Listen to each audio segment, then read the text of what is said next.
Well, hello and welcome to Crowd Church's non-live live stream here in August.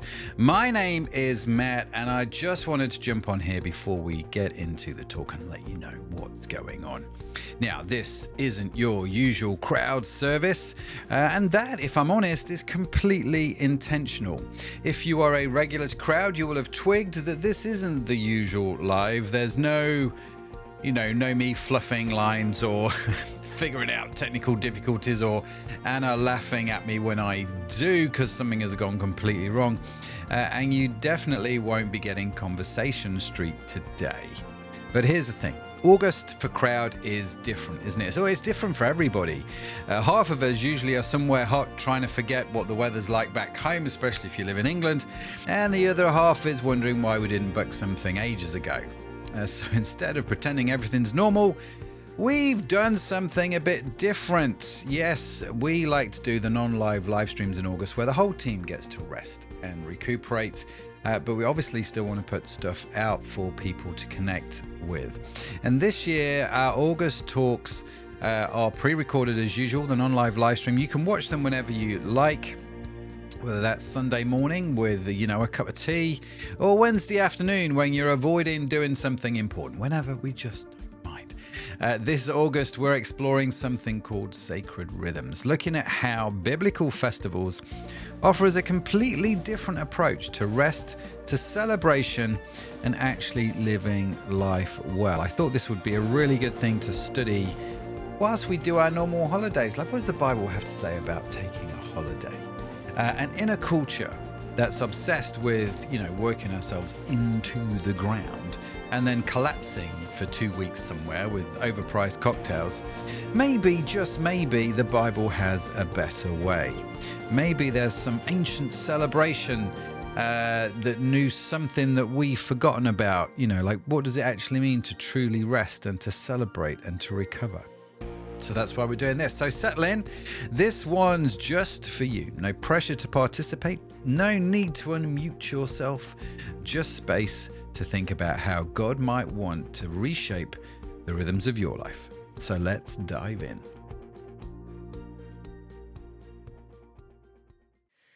Do you like festivals or celebrations?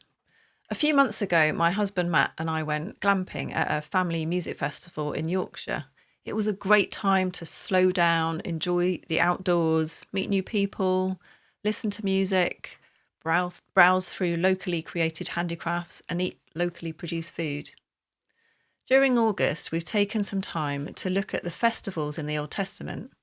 These festivals teach us about God's character and his love for us, lessons which are still relevant today. They also teach us some underlying principles to help us flourish individually and as a society.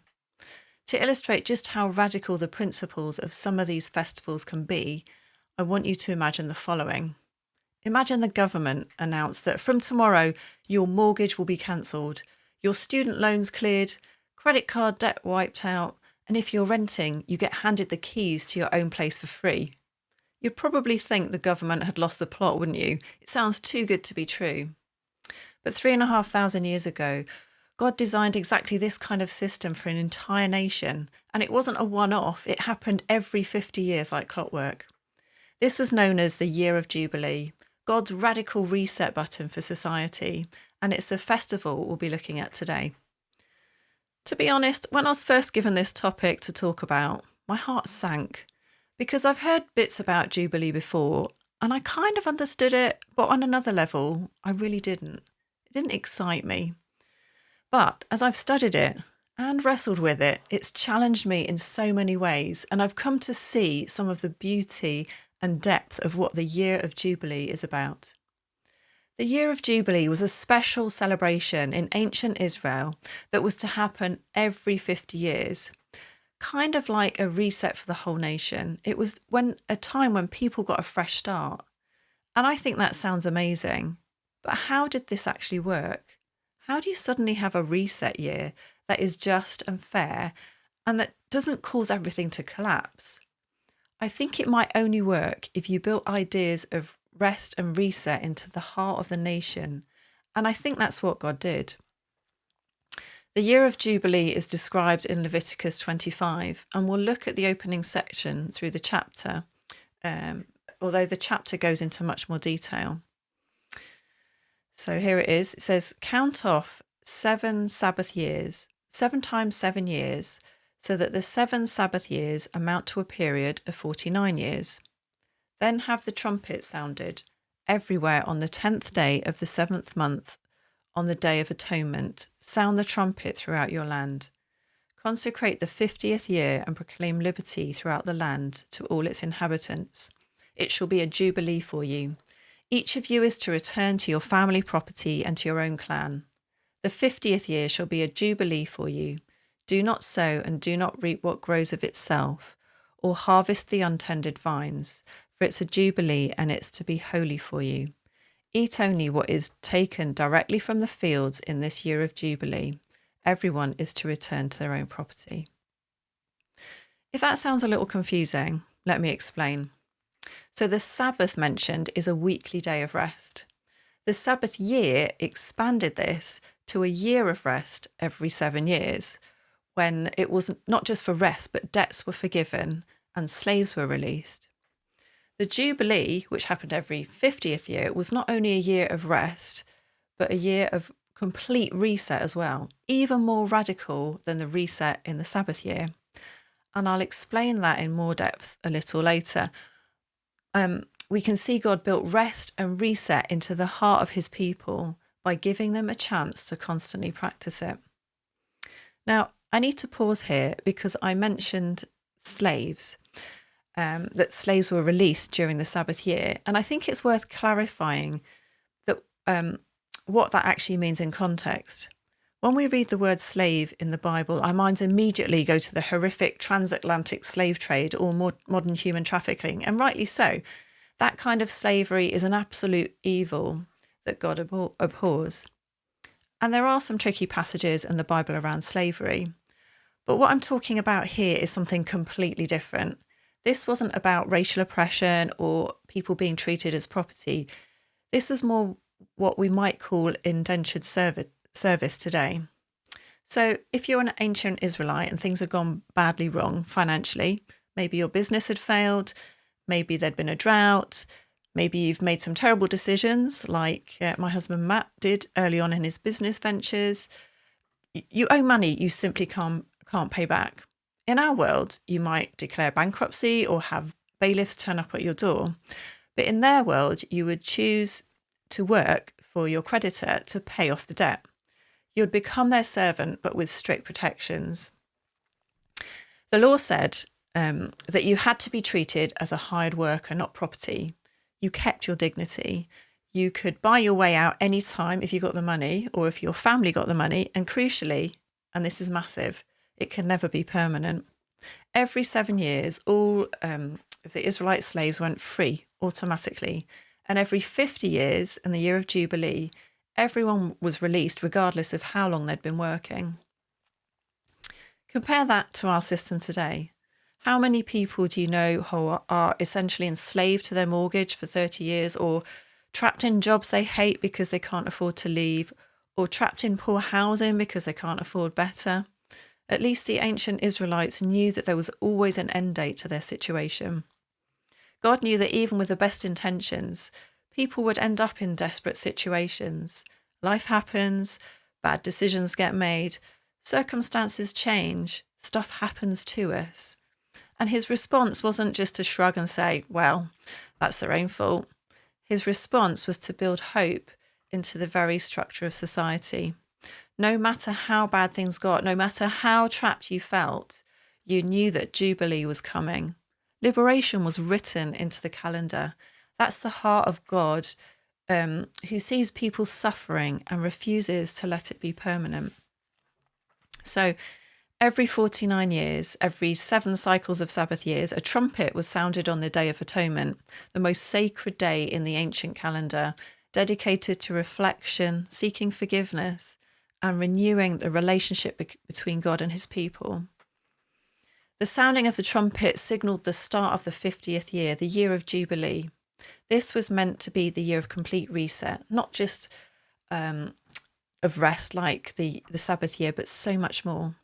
There are four primary features of the Year of Jubilee: rest for the land, cancellation of debts, release of slaves, restoration of land to its original families. What would you say are the reasons that people get into debt? Maybe you're in debt now. I often joke that I married Matt and his debts. The reason for his debts? Bucket loads of enthusiasm for business, but a teacup's worth of wisdom. And the teacup is a bit of a generous estimate. He will freely admit he made lots of stupid decisions. It took us a few years of careful spending and saving and a very generous gift from someone to get us out. Fortunately now, he mixes wisdom and experience with his enthusiasm for business. People end up in debt for so many reasons, sometimes due to unwise choices, sometimes because of illness, disaster, or because the system is unfair and loaded against them. The Bible recognises this complexity, showing that debt and poverty aren't always someone's fault, and God's laws protected those in need from being trapped forever. In your country, what happens if someone gets into serious debt? If you were an ancient Israelite, you could borrow money, and the lenders were forbidden from charging interest to fellow Israelites. You could maybe pledge your belongings as security, but if you pledged clothes, they had to be given back to you at sunset so that you could keep warm. Someone wasn't allowed to take tools from you as collateral if they were needed for livelihood. The poor were not to be exploited or deprived of means of earning a living. This gets us back to the subject of slavery, because if things got really desperate, you could sell yourself with your family members if needed. And if you did this, you were to be treated as a hired worker. You or your family could buy yourself out of slavery any time if they had the means. But if you couldn't afford that, all was not lost, because you knew that every 50 years, once in a lifetime, all debts would be forgiven and all slaves would be freed. This would prevent a family being permanently stuck in a cycle of poverty. How would you feel if you knew that no matter how bad things got for you and your family in the future economically, that all was not lost, because there was always the hope of restoration? Your family would not be doomed into poverty for the generations to come. The fourth point I mentioned is that in the Year of Jubilee, there's also land restoration, which doesn't happen in the Year of Sabbath. What was this about? When the Israelites first settled in the land, at God's instruction, the land was divided between the tribes. This land was then to be handed down the family line.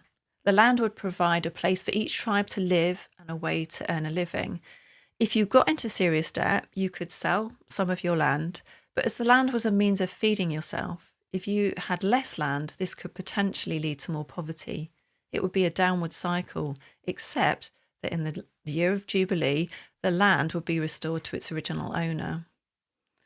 All these things together, the laws, the Sabbath, the Year of Sabbath, and the Year of Jubilee, were meant as a blessing for the land and the people. They recognised that in this messy world, there are consequences for our own actions and the actions of other people against us. But God's gracious and wants to rescue us from both. He doesn't want to see us slide into poverty and slavery. He wants each person to flourish. So why did God give all these laws and festivals? I've just said a little bit about that. But when Jesus was asked to sum up God's laws, he said this: love the Lord your God with all your heart, soul and mind. This is the greatest commandment. And the second is like it: love your neighbour as yourself. All the law and the prophets hang on these two commandments. If we really love God, we'll love the things he loves and look after what he cares about. If we really love people, all people, not just our family or the ones we like, we won't exploit them. We won't want systems that keep people in poverty. We need all of these laws in place because we naturally look out for our own interests. We like to think we're good, but the Bible has this to say about us: for all have sinned and fallen short of the glory of God. We often fail to keep our own standards, let alone God's. How many of us think it's wrong when people lie to us, but quite easily lie to other people? We can have all the external freedom we desire, such as a good home, a job with good pay, a tax system that works in our benefit, and systems that benefit those like us, and we can still be a slave on the inside. I know what this feels like, and I think many of you do too. For many years, it looked like from the outside, well, if you looked at my life from the outside, you'd think that I was doing well. I had a family who loved me, a good job. I lived in a beautiful part of the country near gorgeous beaches. I had enough money and I had free time. And yet inside, I was a mess. My inner world was full of darkness. And that's where Jesus takes the Year of Jubilee to a whole new level. We started with the Sabbath. The next level is the Year of Sabbath, and then the Year of Jubilee builds on that. But Jesus takes it all further. Jesus started his ministry by quoting these words from the prophet Isaiah. "The Spirit of the Lord is upon me, because he's anointed me to proclaim good news to the poor. He sent me to proclaim freedom for the prisoners and recovery of sight to the blind, to set the oppressed free, to proclaim the year of the Lord's favour." These verses were connected to the Year of Jubilee. Jesus was implying that his ministry was ushering in a true Jubilee, which goes beyond what had gone before. It would work beyond the socio-economic and reach deeper levels. He was going to the heart of the problem, which is our hearts. When Jesus was on the cross dying for us, he said these words, "It is finished." In Greek, this is one word. Trying to remember how to pronounce it. Forgive my pronunciation. It is tetelestai. It's a word that signifies that a debt has been fully paid, just as debts in the Year of Jubilee were counted as being fully paid. What debt was paid? It's the debt that we owe God for breaking his law of love. He cleanses us and makes us new on the inside. He gives us a sense of identity and purpose. He frees us from the things that ensnare us. He turns us from people who have to have our urges curbed by laws to people who freely live by the law of love, empowered by God's Spirit. The Year of Jubilee was given specifically to one nation in one geographical place. Jesus opened it up to all people in all nations for all time going forward. The Year of Jubilee was a once-in-a-lifetime opportunity. With Jesus, Jubilee is an everyday internal freedom that has positive knock-on effects. Jubilee was a socio-economic reset. Jesus gives us a spiritual reset, which, if we keep connected with God and work in partnership with him, has an outworking in resetting every area of life. How we interact with our family, our friends and other people, how we do singleness or marriage and kids, how we do our jobs, where we choose to buy our food and clothes, how we look after the environment. The concept of Jubilee has led to some large-scale global campaigns such as Jubilee 2000 and many smaller grassroots projects with a focus on wealth distribution, promote economic justice and create sustainable communities. So where does this leave us? I don't think God's calling us to lobby Parliament for a new Jubilee law, though honestly, it might not be the worst idea. But I do think he's inviting us into our own personal Jubilee moments. And that starts with getting honest about where we actually are. I wonder if you could take 5 minutes this week, maybe with a coffee, maybe on a walk, and just think about these 3 areas of life. First, where are you with God? I don't mean, are you being good enough? I mean, have you actually received that debt cancellation Jesus paid for? Or are you still trying to earn your way back into his good books? Because if you're still working off some spiritual overdraft, you're missing the point entirely. Maybe you're not even at that point yet. Maybe you're still searching to work out if God exists or if he does exist, who he is. Continue in that search. What's your next step? Or are you able to rest, or are you enslaved to work? Other people's opinions, the desire for more stuff and keeping up with other people? Is your sense of self-worth based on your job, your looks or achievements? Or are you able to rest in the knowledge that you're significant, because you're made in God's image? Do you work hard, whether that's paid, voluntary, or as a parent or carer, or are you lazy? So second, think about your relationships. Is there someone you need to forgive? Not because they deserve it, but because carrying about that resentment is like staying chained to something that should have been cancelled years ago. Or maybe there's someone you've hurt and you need to make it right. And third, this one might sting a bit. How are you using what you've got? Your money, your influence, your skills? Are they just for you and yours? Or are they part of God's jubilee for other people? Are you treating people well, or are your actions part of the wider problem? Are you storing up wealth just for your own benefit and using the resources you have only for your own pleasure and that of your family and friends? Or are you using them to bless the wider community? If you have any influence at your job, how are you using that influence? How are your actions affecting the environment? Are your actions taking into account the impact on the environment? I'm not talking about some massive life overhaul here. Just one thing, just one conversation, one decision, one act of generosity, one step towards the kind of freedom God designed for us and for our community. Because here's the thing about Jubilee. It's not just about getting set free. It's about becoming the kind of people who help others to find freedom too. May you experience your own taste of Jubilee this week. Grace, rest and restoration from God that overflows to those around you. Be blessed and have a great week.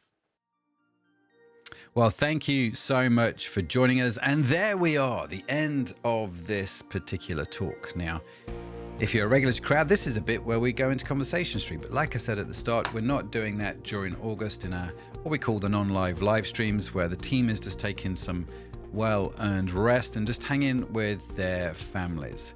But do stay with us as we talk about holidays and rhythms and rest throughout August. And maybe there's just a different way to the standard default. Maybe, God's got an idea or two that we could learn from, ways that God has designed life to perhaps work better for us. I think he probably has. Maybe this week you want to try, something from the talk. What stood out to you? It might not even be dramatic. It could be just a tiny step towards that kind of rhythm that actually brings you life rather than draining it. What is it going to be? If you're still watching this, write it in the comments. Even though we're not live, it's always good just to write things down. And of course, you can reach us on our website at www.crowd.church. Now, we're going to be back next Sunday with another talk. If it's in August, it's going to be an on-live live stream. If this is the last talk in August, we'll be back to the usual way of doing things in September. But in August, do stay with us as we continue journeying through the sacred rhythms, same time, same non-live stream approach. So that's it. But for now, wherever you are, whatever living room you're watching this, or wherever you're on a beach, on a plane, we don't mind. That's the beautiful thing about digital church. Just remember that rest isn't something you have to earn. It's something that God simply gives you. See you next week.